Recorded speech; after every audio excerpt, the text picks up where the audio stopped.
बिस्मिल्लाहिर्रहमानिर्रहीम, अस्सलाम वालेकुम। 502 model college for girls students, welcome to the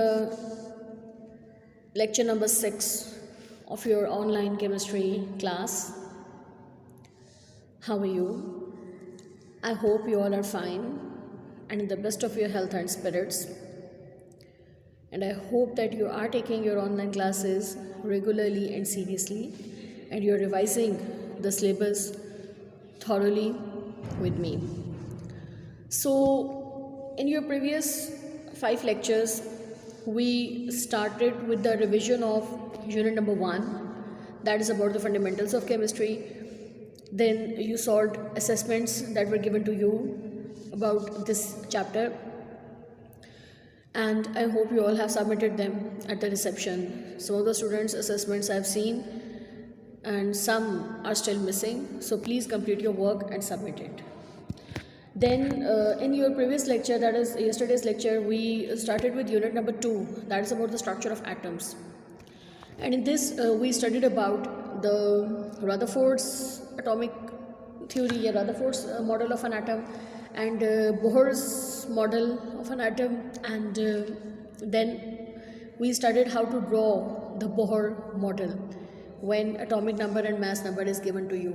ठीक है, तो आज हम मूव करते हैं इससे फर्दर आपके नेक्स्ट टॉपिक की तरफ। चूँकि आप लोगों का हम लोग रिवीजन जो है वो रिड्यूस्ड सिलेबस के अकॉर्डिंग कर रहे हैं, सो आइसोटोप्स जो है उसका topic that is not included in your syllabus. ठीक है, बड़ा ये चैप्टर पहले ही शॉर्ट था और अब उसको मज़ीद शॉर्ट कर दिया इन्होंने कि आपके पास पहले इसमें बहुत थोड़े से टॉपिक्स थे जिसमें से आइसोटोप्स को मज़ीद इन्होंने माइनस कर दिया। अभी हमारे पास रदरफोर्ड मॉडल है, बोहर मॉडल है, एंड फाइनली हमारे पास इलेक्ट्रॉनिक कन्फिगरेशन है।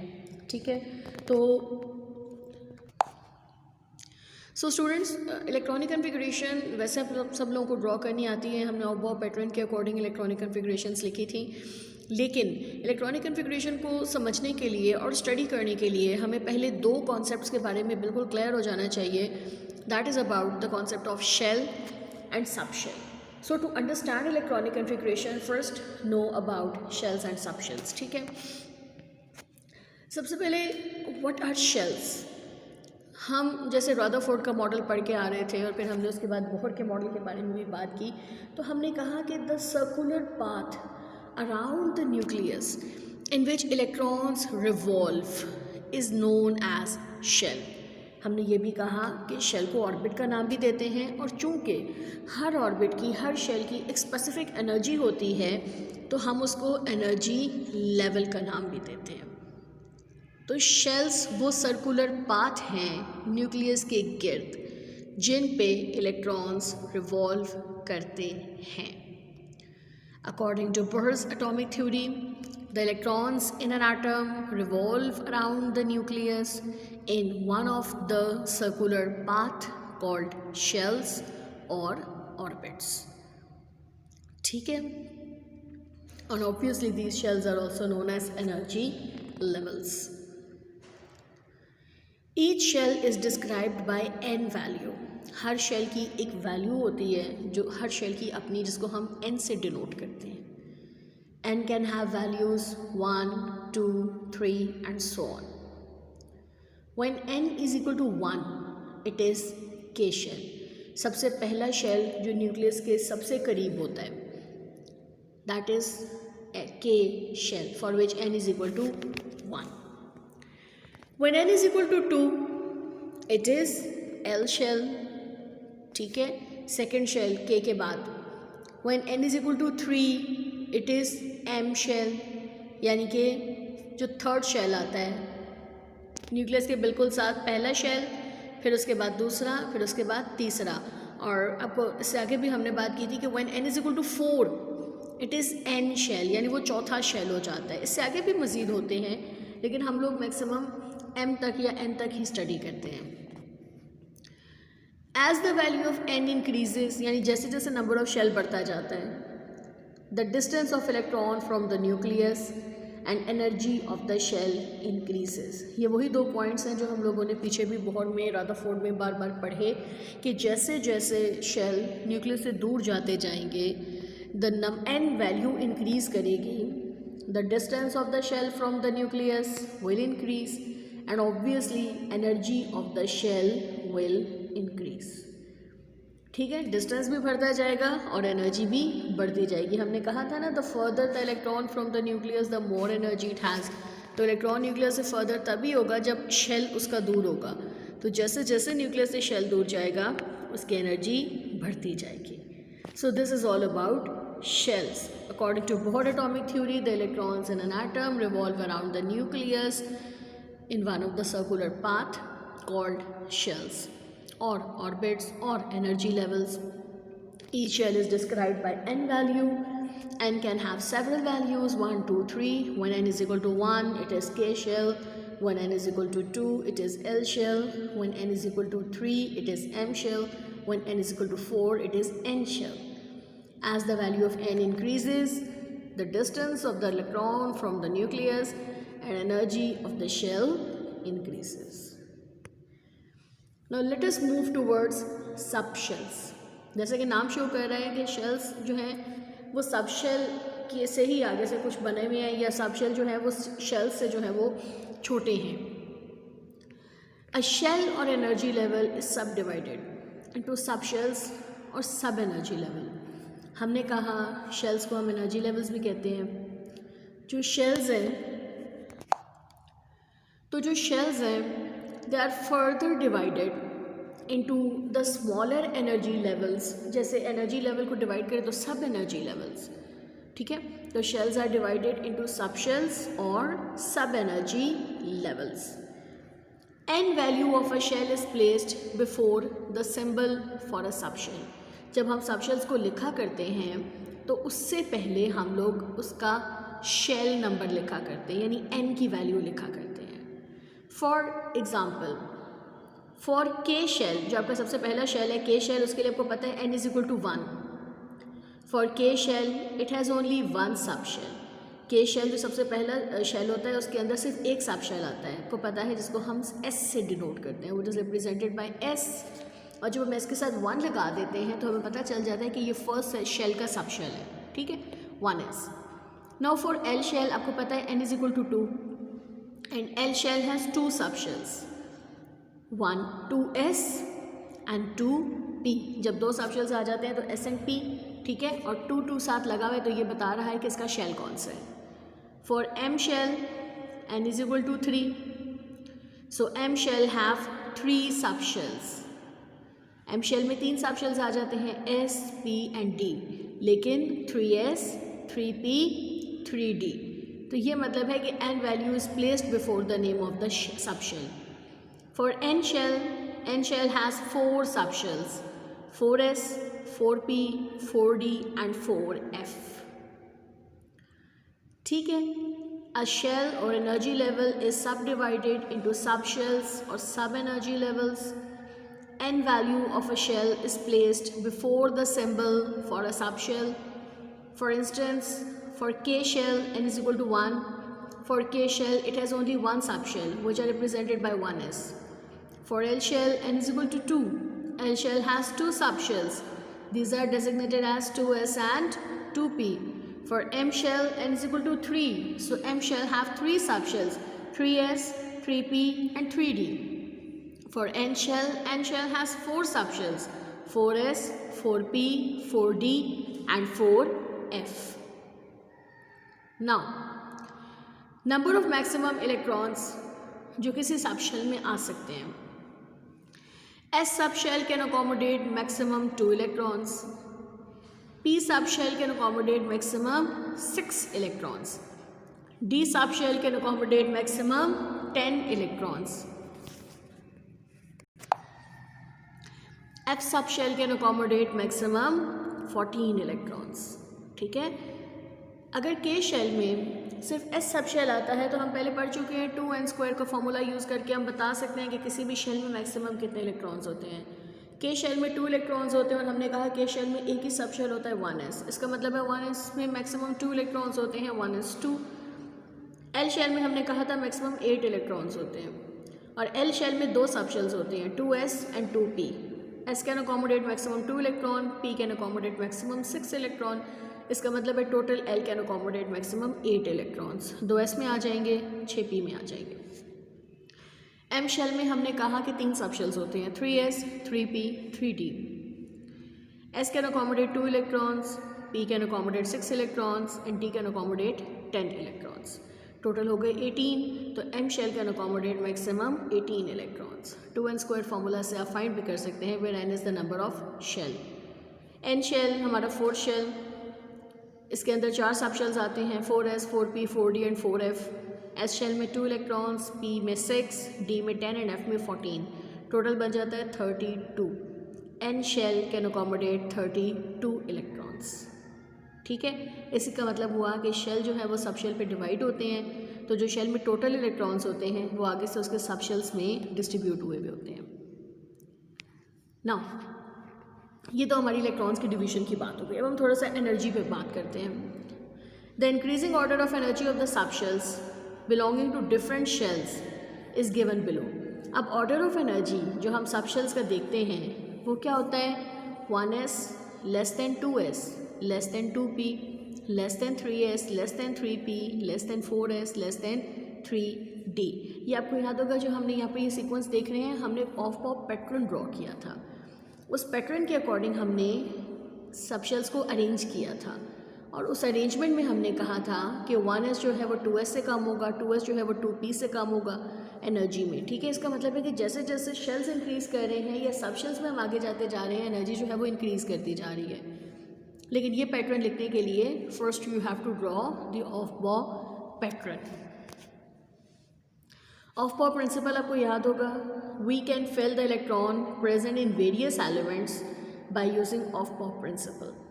According to this principle, electron fill the lowest energy subshell that is available first. जो एनर्जी सबशेल पहले आएगा, इलेक्ट्रॉन पहले उसको फिल करेंगे, फिर अगले में जाएंगे, फिर अगले में जाएंगे। This means the electron will first fill 1s, then 2s, then 2p and so on. 1s is less than 2s, less than 2p, less than 3s, less than 3p, less than 4s, less than 3d। ये of pop pattern आप draw करें अपने पास और draw करके आप pattern लिखें, तो जिस सीक्वेंस में हम उसको लिखते जाएंगे उस सीक्वेंस में एनर्जी इंक्रीज़ करती जाएगी। ठीक है, तो सबसे पहले लेस एनर्जी वाले इलेक्ट्रॉन फिल करेंगे शेल सब शेल्स को, फिर high energy and then so on, आगे चलते जाएंगे। ठीक है, now after all this discussion we come towards the definition of electronic configuration. Electronic configuration is the distribution और arrangement of electrons among the different subshells of an atom। Subshells में electrons को arrange करना या distribute करना कहलाता है electronic configuration. Examples, electronic configuration of hydrogen. Hydrogen has atomic number 1, so it has only one electron that will occupy the lowest energy subshell 1s। The electronic configuration of hydrogen is 1s1. Electronic configuration of helium. Helium has atomic number 2, so it has 2 electrons in the subshells. Since a subshell can accommodate maximum 2 electrons, so electronic configuration of helium is 1s2। और 1s2 से आप देखें इसका subshell complete हो गया है। इसका मतलब है कि ना इसमें किसी इलेक्ट्रॉन के आने की गुंजाइश है और ना कहीं जाने की गुंजाइश है। इसी वजह से हीलियम को हम नोबल गैसेस में डालते हैं और नोबल गैसेस को हम group number 8 of periodic table पे रखते हैं, यानी कि they have no chemical reactivity, they have least chemical reactivity, इनमें रिएक्शंस पॉसिबल नहीं है। नाउ मैंने आपके साथ शेयर किए हैं atomic number and the electronic configuration of first 18 elements. ठीक है, वैसे अब ये तमाम इलेक्ट्रॉनिक कन्फिगुरेशंस अपनी नोटबुक्स पे कर चुके हैं, आपको बहुत अच्छी तरह से आती होंगी, मुझे अच्छी तरह पता है इस बात का, लेकिन एक मरतबा फिर से आप लोग मेरे साथ इसको रिवाइज कर लें ताकि किसी को अगर कोई कन्फ्यूजन है तो वो दूर हो जाए। Element hydrogen, atomic number 1, electronic configuration 1s1। और ये जो हम पैटर्न लिखते हैं, ये जो अरेंजमेंट हम लिखते हैं, this is according to Aufbau principle. Helium atomic number 2, electronic configuration 1s2। Lithium atomic number 3, electronic configuration 1s2, 2s1। Beryllium atomic number 4, configuration 1s2, 2s2। Boron, atomic number 5, configuration 1s2, 2s2, 2p1. Carbon, atomic number 6, configuration 1s2, 2s2, 2p2. Nitrogen, atomic number 7, 1s2, 2s2, 2p3. Oxygen, atomic number 8, 1s2, 2s2, 2p4. Fluorine, atomic number 9, 1s2, 2s2, 2p5. Neon, atomic number 10, 1s2, 2s2, 2p6. Sodium, atomic number 11, 1s2, 2s2, 2p6, 3s1. Magnesium, atomic number 12, 1s2, 2s2, 2p6, 3s2. Aluminium, atomic number 13, 1s2, 2s2, 2p6, 3s2, 3p1. देखिए जैसे जैसे atomic number बढ़ते जा रहे हैं हम सब shells में आगे आगे मूव करते जा रहे हैं। Silicon, atomic number 14, 1s2, 2s2, 2p6, 3s2, 3p2. Phosphorus, atomic number 15, 1s2, 2s2, 2p6, 3s2, 3p3. Sulfur, atomic number 16, 1s2, 2s2, 2p6, 3s2, 3p4. Chlorine, atomic number 17, 1s2, 2s2, 2p6, 3s2, 3p5. Argon, atomic number 18, 1s2, 2s2, 2p6, 3s2, 3p6. ठीक है। Potassium और calcium यानी atomic number 19 और 20 की यहाँ आपके साथ share नहीं हुई, लेकिन मैं आपके लिए बोल देती हूँ और आपको ये आती है। Potassium atomic number 19, 1s2, 2s2, 2p6, 3s2, 3p6, 4s1. And calcium atomic number 20, 1s2, 2s2, 2p6, 3s2, 3p6, 4s2. तो यहाँ पर इलेक्ट्रॉनिक कन्फिगरेशन एंड होती हैं। इनफैक्ट इसके साथ ही चैप्टर जो है वो कंप्लीट होता है। बुक में आपकी सेल्फ असेसमेंट शेयर हुई हुई है, सेल्फ असेसमेंट नंबर 2.4, जिसमें इलेक्ट्रॉनिक कन्फिगरेशन आपसे पूछी गई है डिफरेंट आइसोटोप्स की। बहरहाल इसके बाद आप लोगों की हम चैप्टर कंप्लीट हो गया है, ठीक है। तो इसके बाद मैं अब मूव करती हूँ आप लोगों के चैप्टर की सेल्फ असेसमेंट की तरफ, ठीक है। जो मैंने आपके लिए असेसमेंट प्रिपेयर की है, ये चैप्टर याद करने के बाद आप लोगों ने इसकी असेसमेंट सॉल्व करनी है, ठीक है। उसकी तरफ अब मैं मूव कर रही हूँ। Assessment number 3, class 9, subject chemistry. So, syllabus for your assessment number 3 is Rutherford's atomic model, Bohr model of an atom, electronic configuration, shells and subshells, Aufbau principle. कोई चीज़ न्यू? I think no. तमाम topics हम लोग कल के और आज के लेक्चर में पढ़ चुके हैं। रदरफोर्ड्स एटॉमिक मॉडल मैंने आपसे कहा था, इसकी 4 हेडिंग्स आपके पास होंगी। Rutherford's experiment, conclusions, model of an atom and defects. अगर लॉन्ग नोट आ जाता है तो सब कुछ लिखना होता है अलॉन्ग विद डायग्राम। अगर शॉर्ट आता है तो फिर जितना पूछा जाएगा उतना आंसर करना होगा, but your answer should be precise and comprehensive. Detail भी हो और लंबा भी ना हो, बात समझ भी आ जाए और बात को लंबा खींचना भी नहीं है, ठीक है। Then Bohr model of an atom, 5 postulates हमने इसके पढ़े थे अलॉन्ग विद द डायग्राम। मैंने आपसे कहा था Bohr model of an atom long question में अटैम्प्ट करना है। शॉर्ट में मुश्किल है कि इसका बीच में से एक आधा पोस्टुलेट इस तरह से पूछें, हाँ कोई शॉर्ट क्वेश्चन ट्रिकी बना दें, वो अलग चीज़ है। और रदरफोर्ड और बोहर मॉडल में आपसे डिफरेंस भी पूछा जा सकता है कि रदरफोर्ड में क्या और पढ़ा और बोहर में क्या, दोनों में फ़र्क क्या है, ठीक है। वो भी आपको याद हो तो हम लोगों ने कॉलम बना के इनके डिफरेंसेस किए थे। Then electronic configuration, arrangement of electron in subshells and subshells, ठीक है, हम लोगों ने अभी की। तमाम एलिमेंट्स की कन्फिगरेशन भी हमने देखी, ठीक है। फिर आ जाता है शेल्स एंड सबशेल, हमने डिटेल में पढ़ा। जो एनर्जी लेवल्स न्यूक्लियस के गिर्द हैं जिनमें इलेक्ट्रॉन रिवॉल्व करते हैं, दे आर कॉल्ड शेल। और शेल्स जो है वो फर्दर सब एनर्जी लेवल में डिवाइड होते हैं, दे आर कॉल्ड सबशेल्स। और आपसे ये भी क्वेश्चन पूछा जा सकता है कि what is the difference between a shell and a subshell, तो उसमें आपको कॉलम बना के शेल और सबशेल को डिफ्रेंशिएट करना होगा। देन हमने ऑफ बॉ प्रिंसिपल के बारे में पढ़ा, ठीक है, arrangement of electrons in the subshells is in the order of increasing energy levels. और एनर्जी लेवल बनाने के लिए हम लोग ऑफ बॉ पैटर्न ड्रॉ किया करते हैं, उसकी बेस पे हम लोग एनर्जी लेवल्स लिखा करते हैं, जिसमें हम कहते हैं 1s less than 2s, 2s less than 2p and then so on, ठीक है।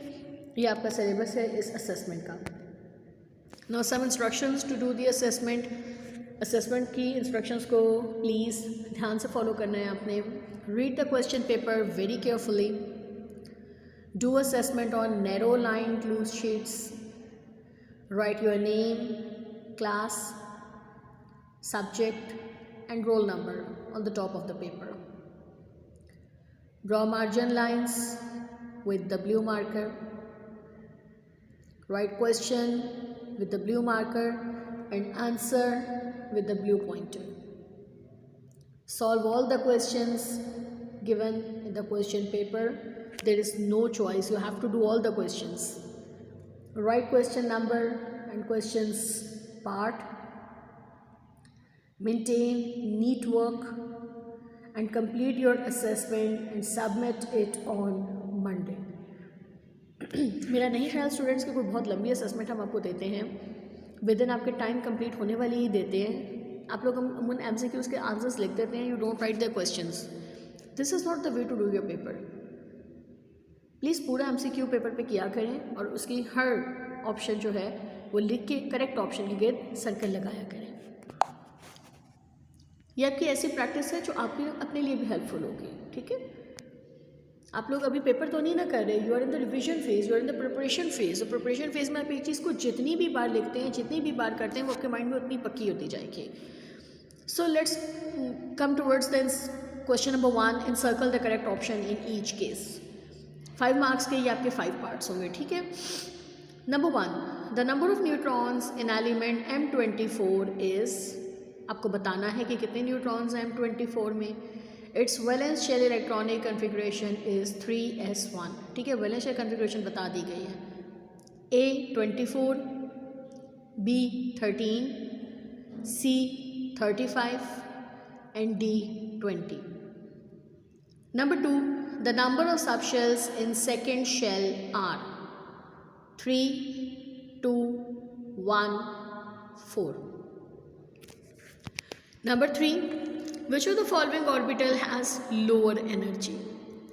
A 2s, B 3p, C 1s and D 2p.